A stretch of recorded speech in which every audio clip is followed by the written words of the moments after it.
a todos, bienvenidos al tercer episodio de Money Wave, el podcast de Pipeline Capital. Y hoy la verdad que tenemos un invitado que me apetecía mucho entrevistar y además nos ha cedido su sede para grabar este episodio. Diego Noriega, fundador de Squad Ventures y emprendedor en serie. O sea, tienes una experiencia tan grande que te voy a pedir que seas tú el que presentes tu experiencia como emprendedor y nos hables un poco más de ti. Bueno, muchas gracias, Pascu. Hola a la audiencia, soy founder, básicamente. Cofundé 31 startups, entre startups y agencias. Y también he tenido el sombrero de inversor ángel, he hecho 15 inversiones. Inversor VC, he sido managing partner de un fondo que empezamos en 2021, se llama Newtopia. Un fondo de $50 millones para invertir en los principales emprendedores de Latinoamérica. ¿Fondo de Venture Capital? Sí, y en seed, pre-seed, para hacer follow-ons hasta Series A. Pero bueno, me salí de Newtopia en 2023 con el objetivo de volver a construir y no de alguna empresa, sino un portfolio de empresas B2B SaaS, que es lo que estamos haciendo hoy por hoy en Squad Ventures y cuyo principal objetivo es bootstrapear lo máximo que se pueda, tener modelos repetidos de desarrollo de productos digitales, como así también estrategias de go-to-market y ejecución. Así que muy entretenido con esa dinámica. Seguro. Ese es uno de los puntos que quiero que nos cuentes hoy más en detalle. O sea, al final, ¿cuál es el modelo de Squad Ventures? ¿Cómo surge? ¿Qué aportáis a los emprendedores? En fin, nos des más detalles, que yo creo que es un modelo que va a interesar. ¿Cómo no? ¿Ahora? Sí. Bueno, Squads nació como una consecuencia de muchos dolores que veíamos en el ecosistema. Principalmente como founder observo que en Latinoamérica estamos atrás de la búsqueda de inversión, casi como by default. Y que luego que vos estás en una carrera de levantamiento de capital, es difícil salirte. Entonces, he tenido la experiencia como founder que cuando le dedicas al principio a la búsqueda de inversión, no le estás dedicando a hacer todos los procesos de discovery, conversación con clientes, entender muy bien cuáles son los dolores y las necesidades para recién ahí ir proponiendo un producto y una solución.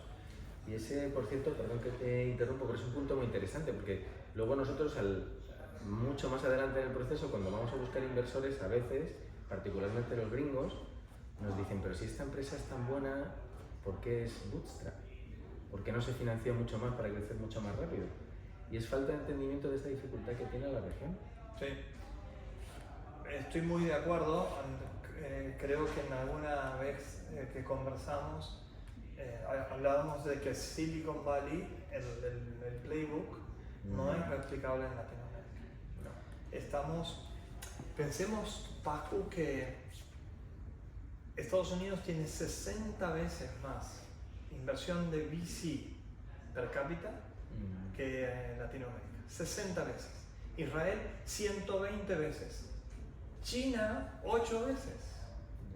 Entonces, es una estadística que te da las claras lo difícil que es el contexto aquí, en donde la mayoría de los fondos que existen solamente están en pre-seed, seed, algunos en series A, pero no hay ninguno de series B en adelante. Pero entonces, volviendo al punto de Squads, lo que nosotros veíamos y observábamos para los emprendedores, lo difícil que es darte cuenta más adelante el tiempo que perdiste al principio, con lo cual las empresas nacen torcidas. Y ahí tiene que estar el emprendedor, poniendo el tutor, tiene que estar sus advisors y su comunidad intentando de conectar los inicios con la visión de la compañía de 10 años. Ahí estamos haciendo empresas en 3 verticales, que si quieren les puedo poner un poco de detalle. Otro de los dolores que tienen los emprendedores es la falta de crecimiento. Entonces, por un lado, intentamos darle soluciones de growth, de marketing, de posicionamiento, de generación de leads a través de diversas soluciones y canales para de alguna manera tercerizar total o parcialmente el área de marketing, que por lo general es la menos, te podría decir, la que peor performa. Por lo general una empresa. Tienes un muy buen producto, en ventas sos bueno, es un founder-led growth, pero después cuando tienes que buscar el posicionamiento y el término de marketing, hay una limitación. No hay tanta sofisticación ahí. Ahí estamos generando soluciones. Por otro lado, en Latinoamérica vemos una oportunidad gigantesca de generar productos digitales que, acompañados de consultoría y de servicio, den una solución bastante robusta en lo que es el marketing. Por otro lado, estamos brindando soluciones para los equipos. Porque vos quieres crecer en términos de revenue y de clientes, tiene que haber un equipo que lo sostenga, y para poder tener escalabilidad tiene que crecer más proporcionalmente el revenue y los clientes que la cantidad de costos o empleados, colaboradores. Entonces ahí es donde decimos, tenemos un recorrido mapeado desde el proceso de reclutamiento hasta que ingresa a la compañía. Entonces, para eso tenemos una empresa que se llama MTL Empresas, para el proceso de hiring. Y luego de medir el performance, la eficiencia, cómo trabajan en equipo, cómo viven los valores de la empresa y cómo implementan los sistemas de operaciones adentro de la empresa, para medir todo eso, tenemos una reciente que se llama Delta Teams. Así que en esos dos verticales, y después otra de salud mental, que se llama Mental Test Lab. Todavía estamos validando el ICP, viendo si podemos hacer una empresa bootstrap que escale y que siga nuestro proceso, que creo que es importante mencionarla, porque apunta al early exit y hay un roadmap determinado que si quieres después te comento más. Sí, ese punto lo vamos a hablar después, yo creo que es interesante. Sí que a día de hoy está claro que estáis enfocándose en soluciones para emprendedores que operen en el ámbito del B2B mayoritariamente. 100%. Y el futuro también lo veis ahí, o sea, nuevos negocios que vayáis sacando, ¿pensáis que tengan la misma dinámica, el mismo target de cliente? Sí, claro. Volviendo al tema de escalabilidad, volviendo al tema de cómo uno va teniendo aprendizajes en alguna de las startups que luego puede replicarlas en el resto. Por eso también Pascu es que, y podemos hablarlo en otro momento, tenemos una Founder Builder. Y es el desarrollo de jóvenes emprendedores para ganar experiencia y seniority. Entonces, ese Founder Builder, por más de que algún squatter esté enfocado en una empresa, tiene equity sobre el portfolio. Y ahí se maximiza la colaboración, es donde las sinergias juegan también en un nivel muy, muy alto y los aprendizajes fluyen. Este punto me interesa mucho, ¿no? Porque dentro de ser emprendedor hay un día cero y el emprendedor, claro, en ese momento no tiene experiencia, pero es que además tiene que tener experiencia un poco de todas las áreas de la empresa. Claro. ¿No? El emprendedor es ese ninja que tiene que saber de marketing, de finanzas, de contabilidad, de recursos humanos, de legal, de comercial, de productos, etc. ¿Y eso cómo lo tratáis? Primero, otro dolor, por lo menos aquí, no se puede aprender en la universidad esto. No. Ni en una corporación. Puedes tener en una corporación más experiencias, pero la vida del emprendedor es un constante vaivén de emociones y tienes que tener habilidades blandas muy desarrolladas, sobre todo la resiliencia. Esto de todos los días recibes golpes y noticias que a una persona sin experiencia la voltean y la dejan tirada en el piso días, semanas o meses. En un emprendedor tiene que ser prácticamente de reacción inmediata. No digo, Pascu, que no te va a afectar, te afecta, te enojas, te frustra y demás, pero el tema es cómo te superas y sales de nuevo adelante a la acción rápidamente. Entonces eso se enseña desde la práctica. Y no hay ninguna otra manera que hayamos entendido en estos 25 años que tengo como emprendedor, pero también mis co-founders tienen otros 25 años, entre los cuatro sumamos 100 años de experiencia emprendiendo, y vemos de que definitivamente ese coacheo tiene que ir acompañado por la aplicación práctica de emprender. Entonces el lema nuestro es aprender a emprender haciendo. Me gusta. ¿Y cómo? Porque va a haber algunos futuros emprendedores que escuchen y digan, pues oye, igual me interesa ser parte de Squads Ventures, ¿no? ¿Cómo los identificáis? ¿Vienen ya con su idea? ¿Tenéis una idea y alocáis un emprendedor? ¿Cómo funciona esa parte? Nosotros somos un company builder, entonces las ideas las traemos nosotros a las iniciales en estos 3 industrias o verticales, pero luego, a partir de las conversaciones que tenemos con nuestros clientes, identificamos nuevas oportunidades. No invertimos en otros emprendedores que vengan con ideas y demás. Es el modelo Venture Studio. Nosotros somos Venture Builder. Okay.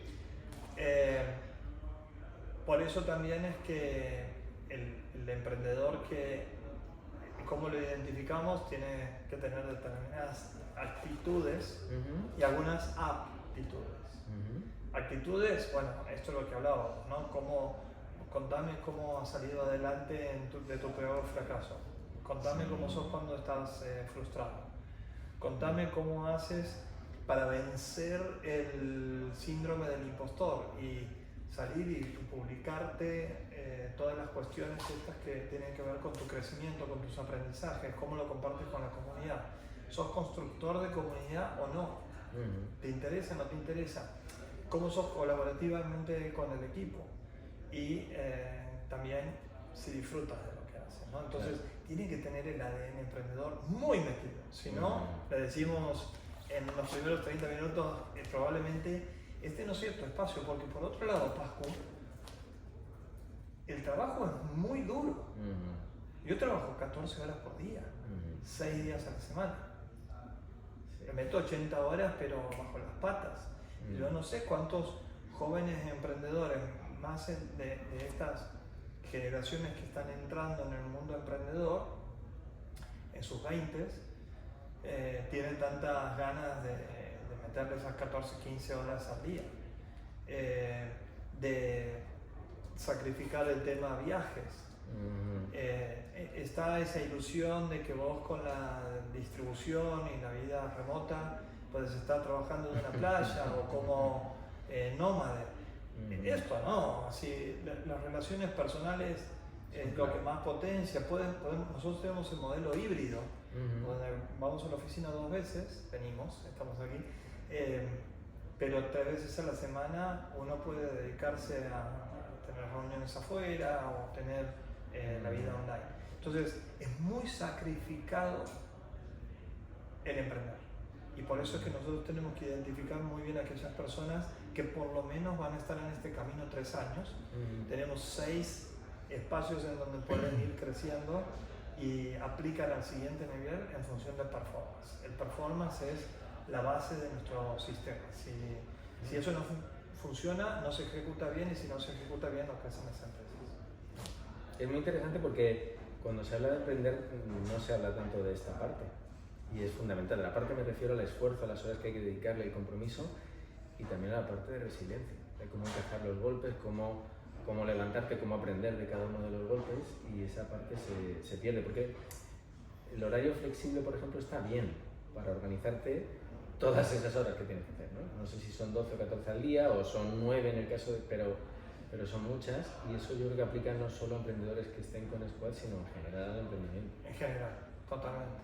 Ahí también te quería comentar que es muy importante tener en cuenta que cuando vos sos joven, buscas mentores que tengan un poco de luz al final del camino y con su experiencia, sus redes de contacto y demás, te puedan apoyar. Pero lo que hablábamos antes, fuera de cámara, lo que el mentor te puede apoyar es por ahí 1 hora al mes, no le puedes pedir muchísimo más. Seguramente ese mentor tiene sus actividades, sus hobbies o su vida de tiempo libre que seguramente se la dará. El cambio en Squads es que aquí están conviviendo junto a nosotros, mientras nosotros también vendemos, publicamos en LinkedIn, tenemos conversaciones, armamos iniciativas con la comunidad. Y es muy diferente aprender a partir de mentorías que son súper válidas, pero cuando las tienes en tu casa y estás aprendiendo todo el tiempo, yo creo mucho en el liderazgo por el ejemplo. Sí. Puedes hablar todo lo que quieras, pero yo me he cansado un poco de esos líderes que dicen hay que hacer tal cosa y luego no lo hacen. Y ahí yo creo que matáis dos pájaros de un tiro en el sentido de que convertís al mentor en alguien activo durante todos los días, pero además les aportáis socios, ¿no? Que el encontrar los socios adecuados para un emprendedor es algo clave. 100%.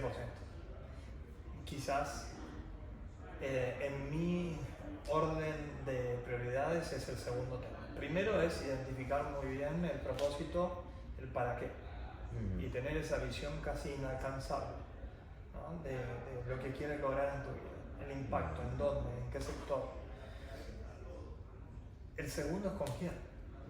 Y ahí viene el tema de los socios, que tengo un framework en donde primero tienes que existir compatibilidad de caracteres, digamos, que vivan valores similares, sobre todo en las malas.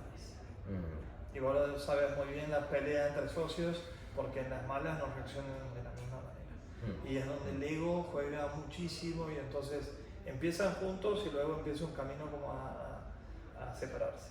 El segundo es complementariedad, que si vos tienes un perfil de, no sé, estrategia, finanzas, seguramente yo puedo tener de producto y ventas y un tercer socio lo podrá tener de tecnología. Entonces ahí es donde funcionan mejor los equipos de alto rendimiento con poca gente y desde lo individual aportan al máximo.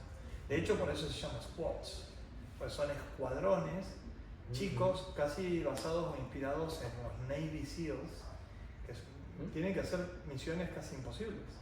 Que 4 o 5 personas vendan una compañía en los primeros 4 o 5 años. ¿Cómo? ¿No? Entonces, bueno, si todos funcionan y performan al 100% desde lo individual, pero también que el sistema maximice la colaboración, si son 3, la suma de los 3 no debería ser 3, sino debería ser como 10. Y eso es un poco lo que buscamos entre los socios, que exista esa compatibilidad y complementariedad, luego por supuesto las ganas y que el timing funcione perfecto.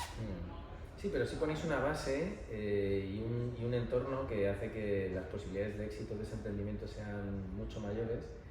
Además, para mí algo que me gusta mucho es que estáis creando cantera, estáis construyendo o ayudando a construir unas carreras profesionales que seguro que van a ser muy buenas. Esa PayPal Mafia algún día se creará desde aquí. No, ya se está creando, será pública. Hablemos también de vuestra tesis de Money. Me gusta mucho porque creo que le dais una visión más pragmática, más realista a los exits, a las ventas. Vamos a hablar de M&As y vamos a hablar de ángeles inversionistas, que creo que las dos van muy de la mano.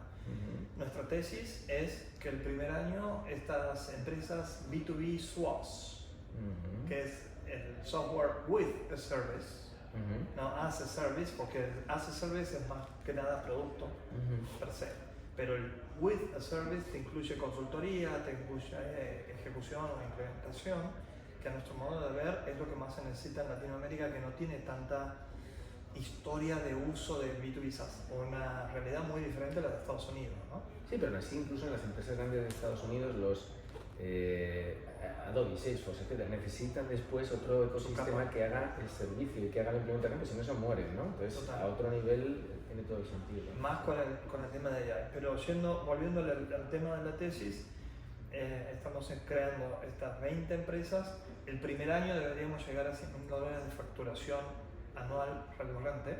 El segundo, $350,000 y empezar a tener señales de product market fit.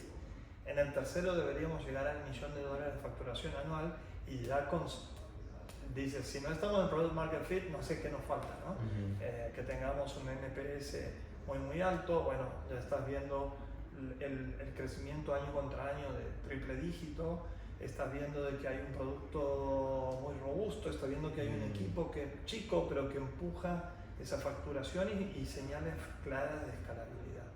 Entonces con eso, bueno, decimos tenemos product market fit y a partir del año 3 o 4 empezamos con este modelo de empezar a hablar de M&As. De una manera más seria, pero con corporaciones, empresas, clientes, consultoras de M&As que nos han venido acompañando desde el momento cero. Y cambia radicalmente la tesis para Latinoamérica y se adapta a Latinoamérica, en donde las valuaciones de exits están entre 8 a 10 millones de dólares. En Argentina, mi países más chicos, digamos, más cercano a los 8 millones de dólares, en México y Colombia más cercano a los 10 millones de dólares. Entonces, aquí hay una ilusión por construir unicornios y para eso necesitas levantar capital. Nosotros tenemos otra tesis intermedia en donde buscamos salirnos cuando estemos entre 1 a 2 millones de dólares o 3 en revenue recurrente de revenue, exacto, de MRR, y salirnos a valuaciones entre 5 a 10 millones de dólares. Mientras más estratégico sea el adquiriente, tendrá un premium esa evaluación. Pero hoy también observamos como 11 posibles targets de adquisición entre clientes, estratégicos, corporaciones, empresas, otras empresas B2B más grandes que quieren crecer inorgánicamente, marketplaces de adquisición de SaaS como puede ser Quire, como puede ser Constellation, empresas que compran por el fondo, que tienen una regla,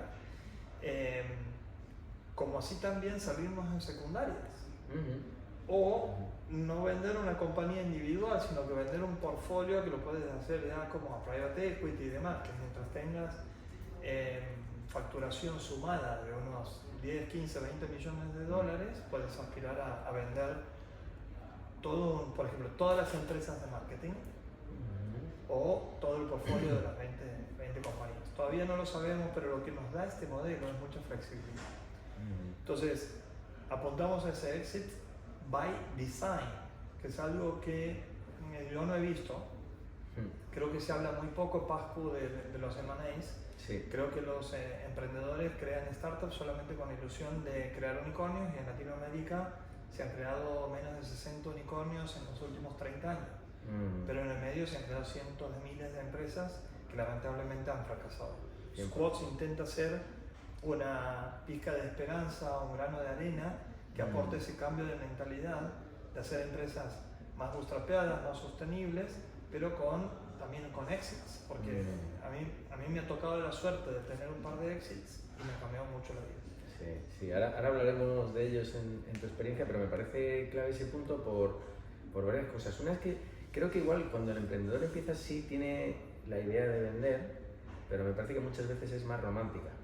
Y a veces apuntan a ser el siguiente unicornio, el siguiente Mercado Libre o Global, lo cual, además de ser poco realista en posibilidades de que suceda, estresa mucho el proceso de crecer la compañía, estresa mucho la estrategia, y para mí eso lo hacéis muy bien porque ya estáis cambiando a decir, no, mira, este es el roadmap que tengo, vamos a crear un equipo, vamos a garantizar que hay un product market fit y vamos a poder trasladar un crecimiento, que es lo que va a buscar el que compra. Y luego ya hay que ver, dentro de todas las opciones, pues quién aporta más, quién es más estratégico, que puede pagar unas mejores condiciones, pero es un escenario mucho más realista y creo que eso va a ayudar en el exit, pero también en la construcción de la compañía. Claro, aquí tenemos un horizonte de 10 años. Y la verdad es que no podemos decir en el año 2 qué va a pasar en el año 3, mucho menos en el año 10. Pero el tema es que tengas opciones, alternativas, que puedas tener flexibilidad. Cuando vos levantas capital de un fondo de inversión, estás condenado a continuar ese camino o prácticamente a morir, porque luego de que vos has armado una empresa para el hypergrowth, has armado el equipo, la estructura y todas las sociedades y demás, salirse de ese camino es tremendamente difícil. Tienes que sacar gente, equipos, todas las historias que hemos vivido recientemente y que afectan muchísimo la salud mental de todos los que estamos en este mundo, y que es durísimo. Y que también se habla muy poco. Y que se habla muy poco, sí, estoy convencido. Voy a la otra parte de los M&As para nuestros ángeles inversionistas, que creo que es un modelo también. Decía al principio me costó muchísimo. Todavía no recuperé lo que vengo invirtiendo hace más de 10 años. Y se murieron la mayoría de las empresas que he invertido. A pesar de que le puse muchas horas de mentoría, mucho capital, cometí un par de errores muy graves. Debería haber diversificado más, invertir tickets más chicos por empresa, acompañar de otra manera, co-invertir con otras personas. Pero sobre todas las cosas, Pascu, lo que me hubiera encantado es invertir en un portfolio. Entonces, que tengan un mismo modelo y que tenga flexibilidad. Lo que estamos tratando de hacer y construir en Squads es también un modelo en el cual le bajamos mucho riesgo a los inversores ángeles.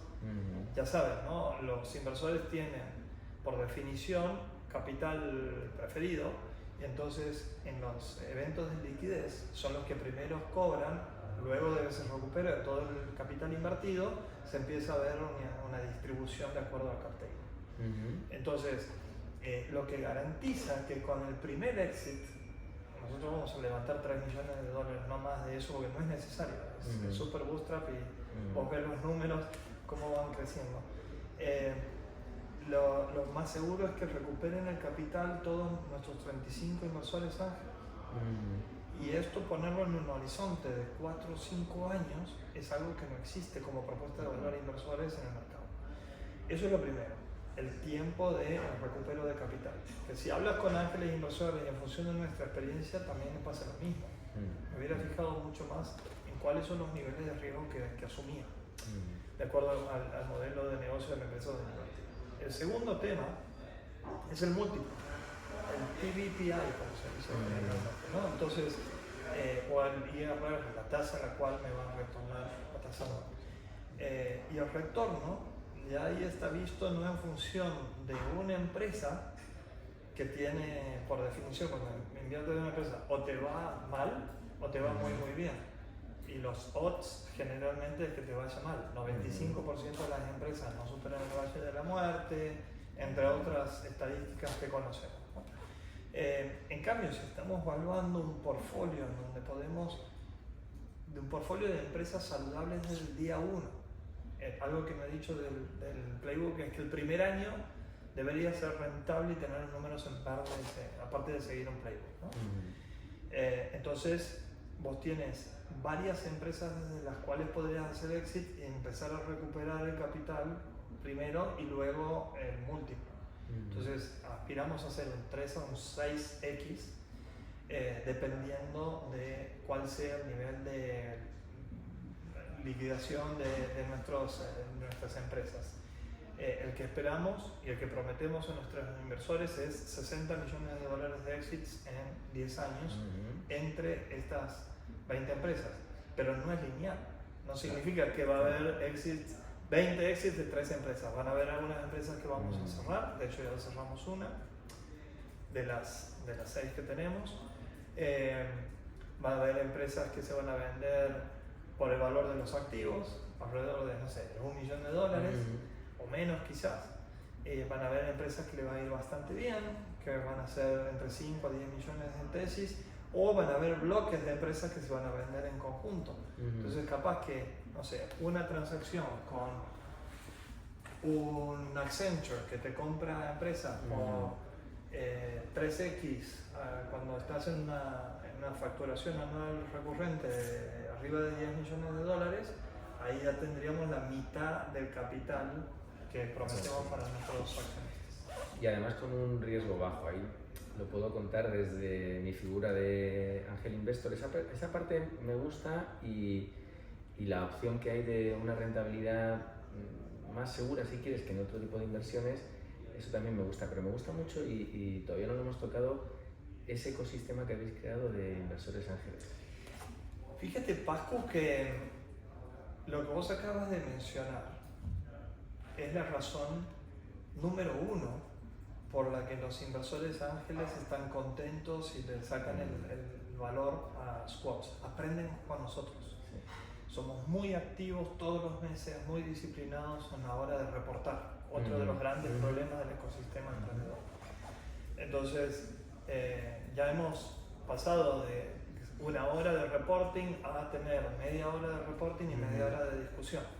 En segundo lugar, le damos a nuestros investor partners la posibilidad de que formen parte de los advisory boards de las empresas. Vos estás en las empresas de growth participando otra hora al mes y que hay un nivel de discusión bien arriba, porque estamos nosotros que conocemos bastante, pero también hay otros advisors que tienen un nivel y una experiencia diversa en distintos países, con distintas industrias, entonces es muy nutritivo.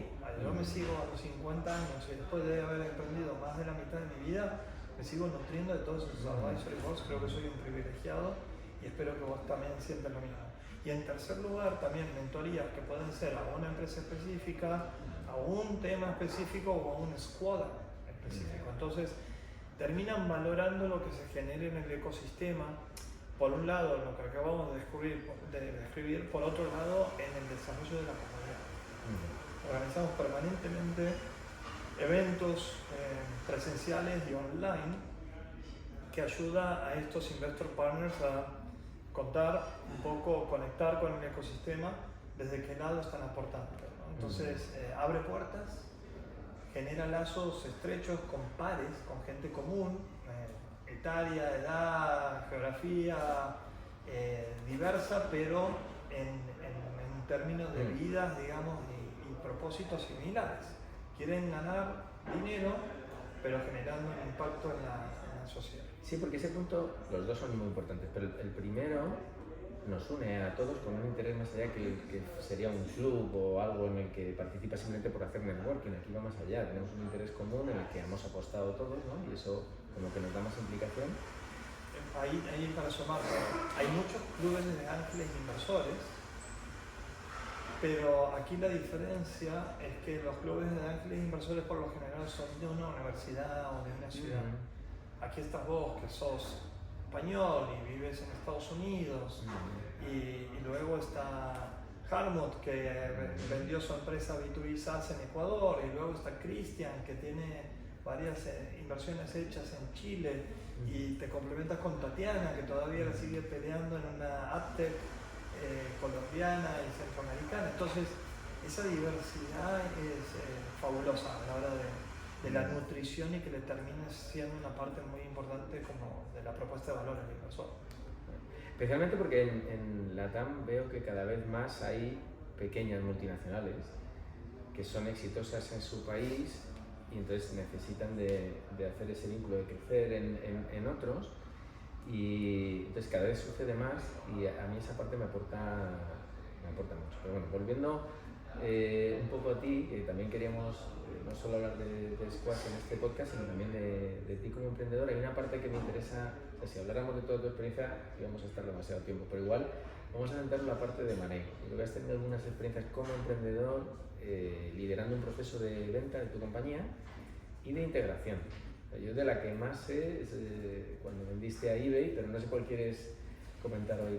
¿Cómo no? Hablemos de eso porque es central para que el ecosistema emprendedor fluya. Tiene que haber más casos de emprendedores que han dado la vuelta entera y que han podido realizar su compañía. Pero también es muy importante en el ecosistema inversor y en el ecosistema de innovación, que incluye ya corporaciones, empresas grandes y pymes, como también a otros stakeholders como universidades, el sector financiero, el gobierno, etc.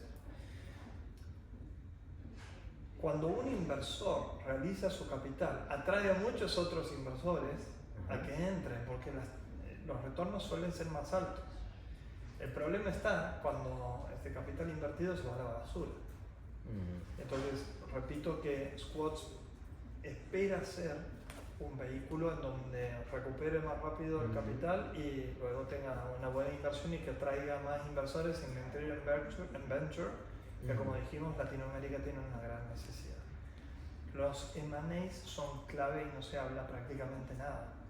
A mí me gustaría que las corporaciones, las empresas grandes, que es en donde se puede potenciar esa innovación y llevarla a otro lugar, trabajen más con las startups que tienen la cocina o la usina de la generación de la innovación o de la disrupción. Entonces, en Latinoamérica son, digamos, trabajando muy separados, tienen que conversar más, tiene que existir el venture clienting y luego tiene que potenciarse, por supuesto, a través de esa realización.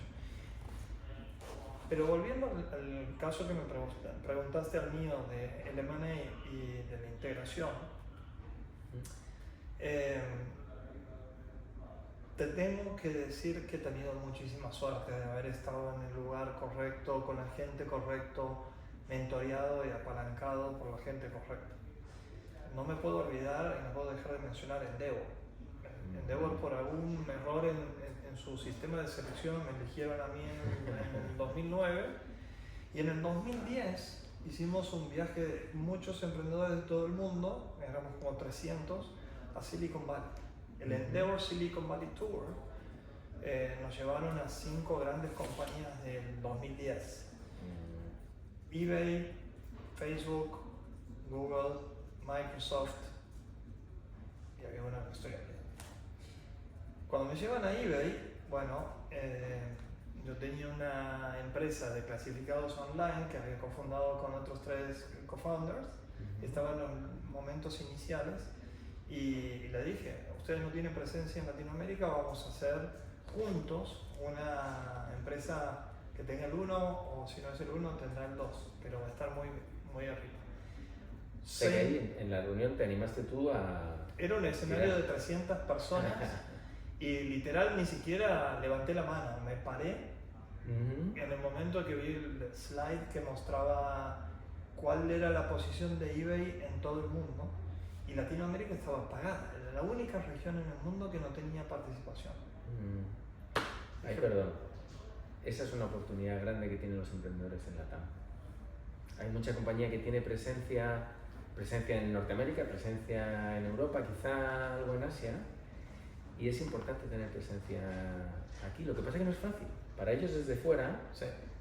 la moneda, la fiscalidad, la legislación, el tema cultural.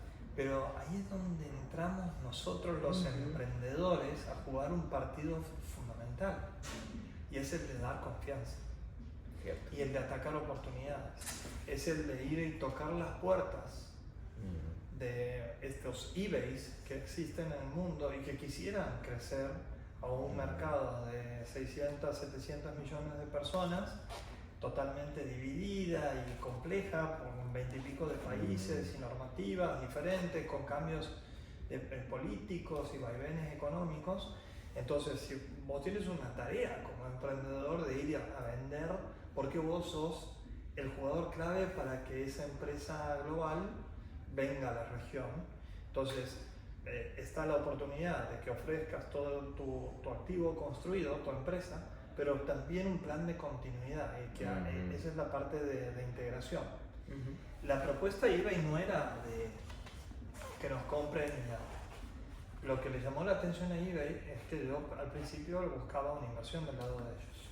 Cuando entendí mejor su necesidad, que no tenían empleados en ninguna de sus unidades de negocio, ni PayPal, ni eBay Classifieds, entonces fuimos literal los primeros empleados de eBay en la región post adquisición.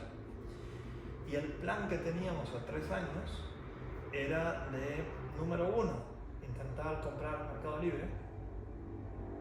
Número 2, con Alamaula, la empresa que vendimos nosotros, explorar la dinámica del mercado. El plan número 1 ya en 2010 era algo que podría ser realista por el tamaño del Mercado Libre, eso no recuerdo cómo... Te cuento con data, que ya se puede contar. Sí. No sé si vos sabías, pero Mercado Libre nació dándole un 20% a eBay a cambio de la tecnología y algo de capital.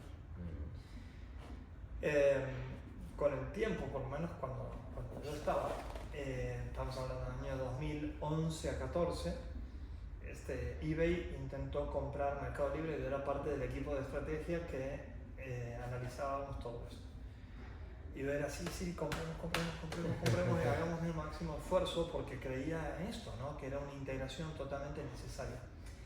La evaluación de Mercado Libre, de los años que me acuerde, 2013 y 2014, en 2013 era 1.7 billions, 2014, si no estoy mal, 3.5 billions. Wow, duplicó. No, Más que duplicó. 30 veces. Mercado Libre hoy está rozando los 100 bi. Digo, duplicó en un año y hoy está... Sí. No, yo pensaba que lo decías a día de hoy. eBay... Por eso preguntaba, porque a día de hoy es como... Hoy vale 100 billions, ponele cada día y demás, pero... y en 2014, es decir, 11 años atrás, la evaluación era 3 punto algo, con lo cual ha crecido más de 30 veces en los últimos 10 años. Por otro lado, eBay tenía una evaluación de 150 bi en el año 2011. ¿Sabes cuánto vale hoy? 30. Así que, como el tema este del David con el Goliat, y estar muy atentos a las oportunidades, ¿no? He escuchado más casos así. Este me gusta especialmente porque una compañía global le hubiera dado la vuelta con una compañía en Latinoamérica. Con una compañía en Latinoamérica de founders emprendedores.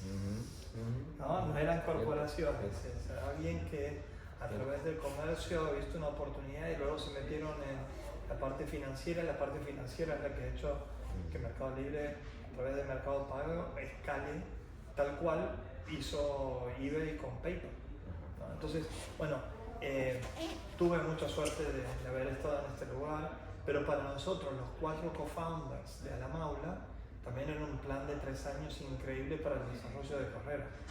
Yo ya tenía mi MBA hecho y la verdad que no tenía ningún atractivo para meterme en una corporación, pero quería otro tipo de experiencia. Entonces sentía que una .com como eBay, una de las principales 5 del mundo en ese momento, nos podía dar una visibilidad y con un rol protagónico. Yo era el General Manager para Latinoamérica. Entonces, la verdad que la parte de implementación, que al emprendedor por lo general le cuesta muchísimo, dice, no, yo no quiero ir a emprender de nuevo, no aguanto la corporación, etc. En nuestro lugar fue excepcional. Fueron 3 años de viajar por el mundo, entendiendo las dinámicas del mercado, conociendo muchísima gente, aprendiendo todo. Entonces, nuestro objetivo era ser esponja y que nos paguen por mucho dinero por hacer un MBA de la calle. Entiendo, bueno, yo pregunto y tú respondes lo que puedes, pero esa venta que hacéis a eBay, entiendo que probablemente la mayor parte del precio, del valor, estaba condicionado a los resultados de esos 3 años, o no necesariamente. No, mira, primero fue una adquisición por menos de 10, entre 5 a 10 millones de dólares, no puedo decirlo. No hace falta tampoco, pero era un early exit y voy de nuevo conectando con el modelo de Squads y el modelo que aplica para Latinoamérica.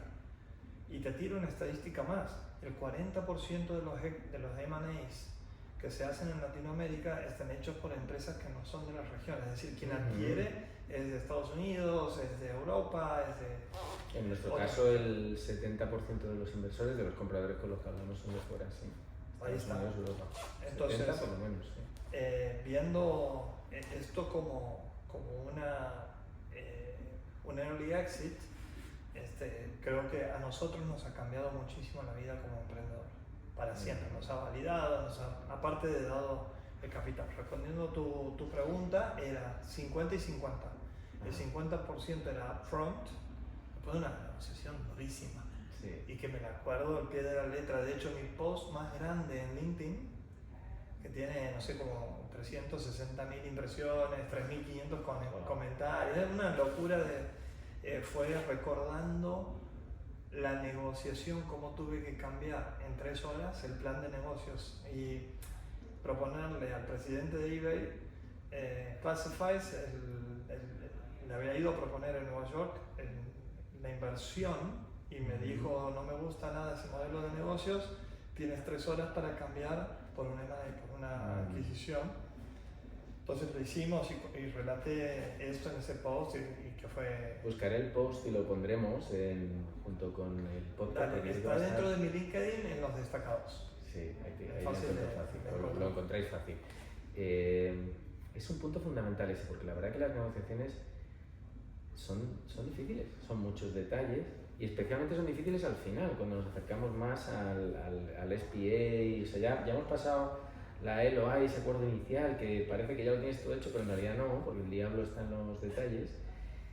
Y en ese proceso yo también le metería una palabra que has comentado tú antes sobre emprender, que es resiliencia, porque... 100%. Y fíjate, dos anécdotas cortitas. En este proceso de negociación, me acuerdo que a mí no me gustaba el número y lo defendía y todos creemos aparte que valemos más. Como estábamos creciendo el revenue y creciendo nuestro KPI fundamental, que era la cantidad de clasificados que teníamos nuevos, era exponencial el crecimiento. El tráfico que teníamos, cuando ellos nos conocieron, apenas teníamos 6 meses, teníamos 500.000 visitas. A los 12 meses teníamos 5 millones de visitas. Al año teníamos 10 millones de visitas y cuando nos compraron teníamos 12 millones y medio de visitas. Teníamos 18 meses. Solo durante el proceso de... Y fue un proceso así de dating, ¿no? De que nos conozcamos. Fue primero a los 6 meses cuando fui a visitarlo a la oficina, los conocí, pero después todos los meses les reportaba. Que por cierto no es un tiempo tan loco. ¿No? O sea, siempre pensamos que son deals que ocurren y luego las cosas llevan tiempo y hay un proceso y es fundamental que en ese proceso los números vayan bien. Volviendo a Squads, el proceso de M&A es de 5 años. En donde el año 0 o 1 decimos, vamos a crear esto.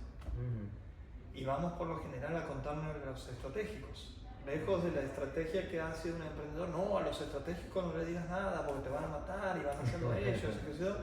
Yo creo que la capacidad de innovar y de hacer disrupción que tiene un emprendedor no la tiene nadie.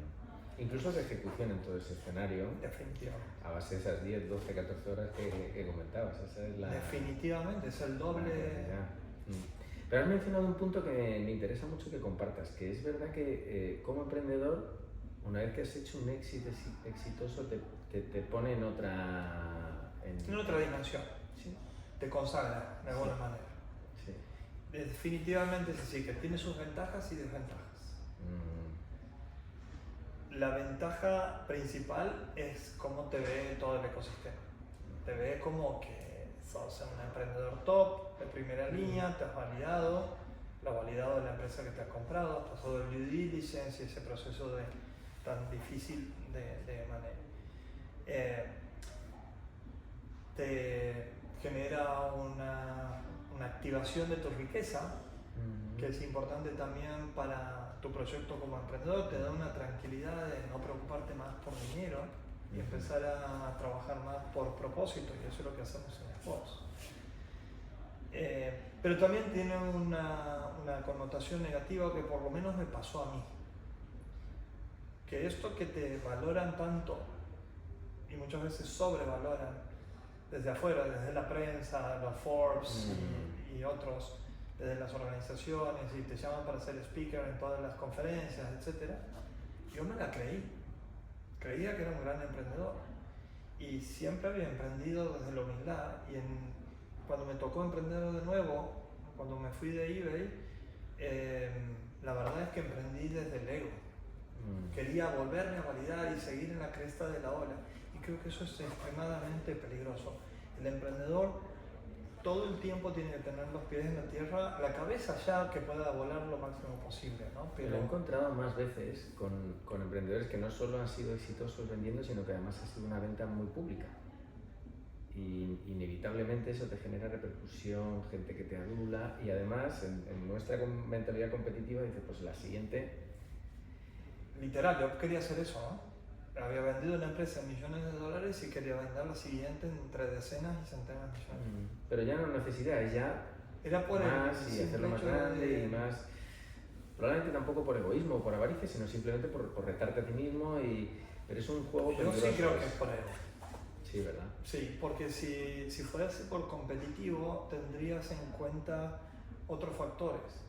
Y si fuese por emprender desde el lugar más de la colaboración, de la concreción, hay tantos problemas en Latinoamérica donde nosotros podemos ir a entregar soluciones y demás, que probablemente no venda la compañía en $1 billón o varios o la hagas pública, pero que me pregunto, ¿tiene valor que vos en 5 años construyas una empresa bien sólida, que tenga 7 dígitos de facturación anual recurrente, que tenga un equipo chico pero muy sólido, que tenga una mentalidad de crecimiento, que le esté aportando valor a tus clientes y que no se vayan tus clientes?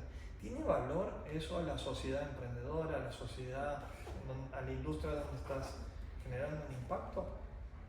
Para mí se desvaloriza. Yo no lo valorizaba en ese momento.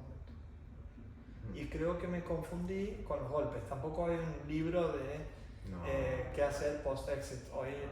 Luego de esos graves errores que he tenido yo, he podido, y también te puedo comentar un tema de qué he hecho con el dinero que gané, los errores y los aciertos. Que ese es otro reto importante que viene después. Sí. Ahora de repente gestionar un capital que lleva a una serie de implicaciones, ¿no? Que en principio, claro, tener dinero es un problema fantástico tener, ¿no? Pero... Sí. Mira, primero no tenía mentor. No conversé con alguien que haya pasado por un proceso similar, de encontrarte de repente con varios millones de dólares en tu cuenta y decir... Entonces yo tomé la decisión que quería aprender a invertir. Y dije, voy a separar un 20% para comprarme una casa y un departamento en Buenos Aires y tranquilidad personal, ¿no? Y ya, pero no quería invertir en real estate, no quería invertir en bonos, acciones y demás. Quería ponerlo para el tema del aprendizaje y eventualmente del retorno. Creo que tomé una mala decisión porque debería haber sido más un portfolio y en donde me asegure financieramente a futuro, no tuve esa cuestión. Otra de las cosas que hice fue invertir en un fondo, en un VC. Invertí en el primer fondo de Endeavor, que se llama Catalyst, y que fue una linda experiencia. Todavía no recuperé el capital, pero fue una linda experiencia porque aprendí un montón de todas las empresas, entonces era eso lo que yo quería hacer.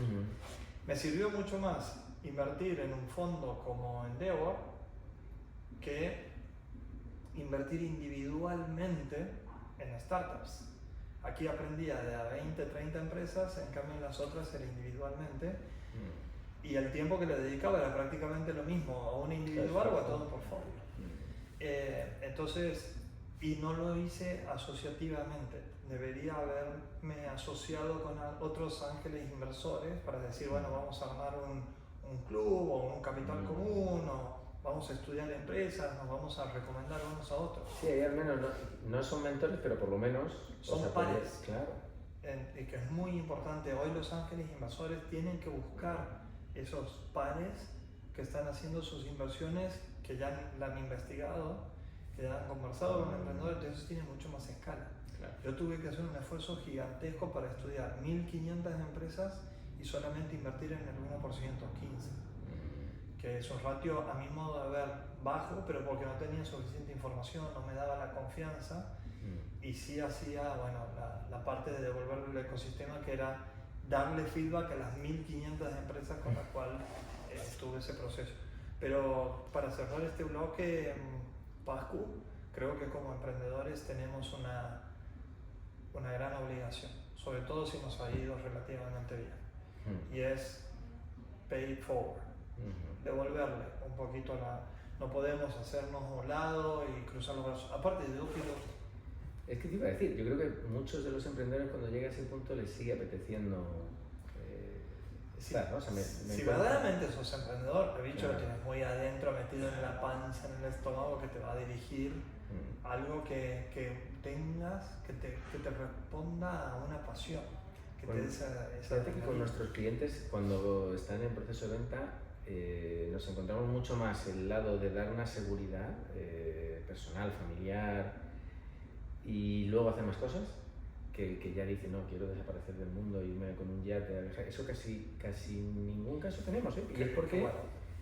Sabes elegir bien buenos emprendedores. O no, ellos no se eligen. pero bueno, sí, pero es que creo que eso viene con el propio espíritu del emprendedor. Entonces sí, me cuadra perfecto el comentario. Oye, vamos a tocar un último bloque, porque yo veo de hora, vamos a ir en hora, que es otras organizaciones, actividades que hacéis en potenciar todo este ecosistema emprendedor. Hemos hablado mucho de ti como emprendedor, de todo el tema de Squad Venture y el impacto que tiene con los ángeles inversores, con los emprendedores, etc. Pero hacen más cosas. Sí, y es la construcción de la comunidad. Mira, hablamos de los exits, pero no hablamos de los fracasos. Yo tuve 21 fracasos, levantando capital en un caso. Son durísimos. Y no es lo mismo fracasar en Latinoamérica que fracasar en Silicon Valley. Vos fracasas en Silicon Valley y sos un emprendedor con más experiencia, aquí tienes otro cheque para tu próximo venture. En Latinoamérica tiene un montón de connotaciones culturales, emocionales, mentales y financieras, por supuesto. Entonces, transitando uno de esos fracasos, el más duro, post eBay, donde yo pensaba que estaba en la cresta de la ola, me pegué un palazo tremendo y me deprimí, pasé 6 meses sin salir de mi casa. Y en ese fue un proceso de introspección muy fuerte. Me llamé al silencio 6 meses y leí un montón y demás. Entonces, estudiando el tema del fracaso, me di cuenta primero que el 56% de fracasos es por la desconexión con el mercado. Es por la falta de product market fit, es decir, desarrollar el producto que el mercado no necesita, o por la falta de lograr diferenciales en tus canales de adquisición. Y por eso es que nosotros creamos empresas para que los emprendedores puedan crecer con robustez. Ahora, también analizando la sociedad, me daba cuenta de cómo los países latinoamericanos están divididos. Fíjate que hay una estadística de Ipsos que dice que de los 4 países más divididos y que menos confían en su sociedad, 3 son latinoamericanos.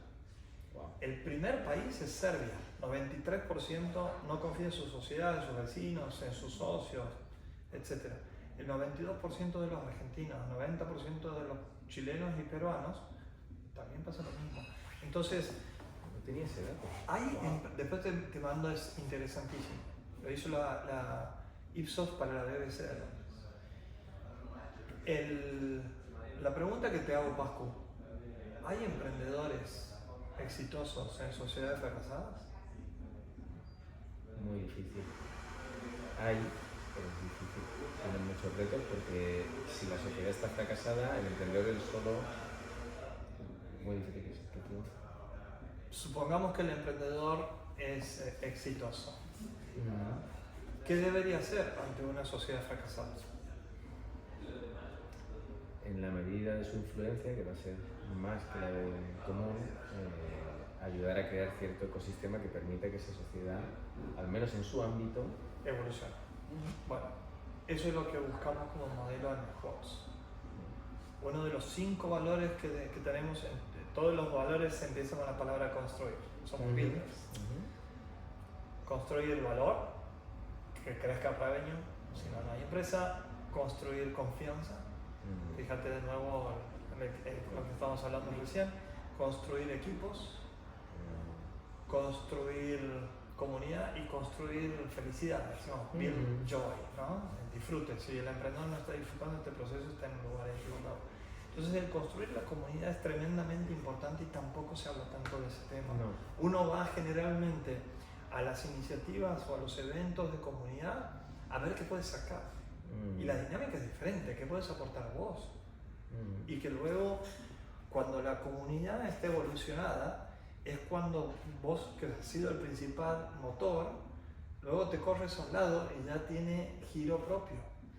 Esto nos ha pasado, por ejemplo, con la Innovation Tech Week, que organizamos el año pasado solos en Buenos Aires, para esta época, junio del año pasado, y organizamos 42 eventos alrededor de la experiencia Endeavor, que es el evento más convocante de emprendimiento. Este año ya somos 5 los co-organizadores. y vamos a apuntar a hacer 70 eventos, el doble prácticamente. Entonces con más gente que viene de otros países, vos ya estabas enterado y elegiste esta semana, otros ángeles inversores que vienen de Chile, de Ecuador, del interior del país. Entonces estamos construyendo entre muchas más empresas una comunidad que intenta unir a corporaciones, empresarios de empresas grandes y pymes con el mundo emprendedor y startup, que fluya la innovación. Pacu, tenemos el objetivo, el deseo, el sueño de que cuando nos vayamos de este mundo, Latinoamérica sea mucho mejor que las que nos ha tocado vivir. Y somos conscientes de que tenemos que ser actores principales y liderar con el ejemplo como lo hablamos antes. Para mí, prácticamente que no hay emprendedores o empresarios exitosos en sociedades fracasadas, así que tenemos que ser actores principales, actores de cambio, ¿no? 100% y creo que lo estáis haciendo muy bien. Gracias. Y por eso también me subí a vuestro barco en Squatch. Creo que desde el lado de emprendimiento aportan muchas cosas, las has mencionado tú casi todas, pero dar posibilidades de crecimiento personal, también financieras a mucha gente vía el empleo, el desarrollo, el ejemplo, la confianza, es clave. Y sí, el Estado tiene que estar para cubrir ciertas cosas, esta tiene que salir de la propia sociedad de los emprendedores. Entonces, sí, es iniciativa privada. Y es un cambio de mentalidad que creo que tenemos que hacer en los emprendedores, pero también los empresarios. Sí, sí. Atraparlos, atraerlos. Sí. También los inversores, atraerlos.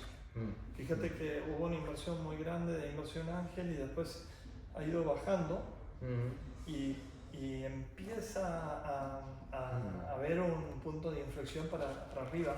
Entonces tenemos que aprovecharlo a esto, porque si queremos construir empresas exitosas, no necesitamos de tanto capital financiero, pero sí necesitamos de mucho capital social, de mucha experiencia que se venga a sumar, de investor partners, como te decimos a vos y a otros 35, que te aporten potenciales clientes, como vos los has aportado ya, y te contaba las buenas nuevas que estamos cerrando con un cliente que ha sido referido por vos hace apenas semanas, ¿no? Entonces, crecemos en revenue y es lo más importante que le puede suceder a una empresa. Se capitaliza, genera más confianza, se acerca al product market fit y a vos también te da más confianza para ser más referido. Sin duda.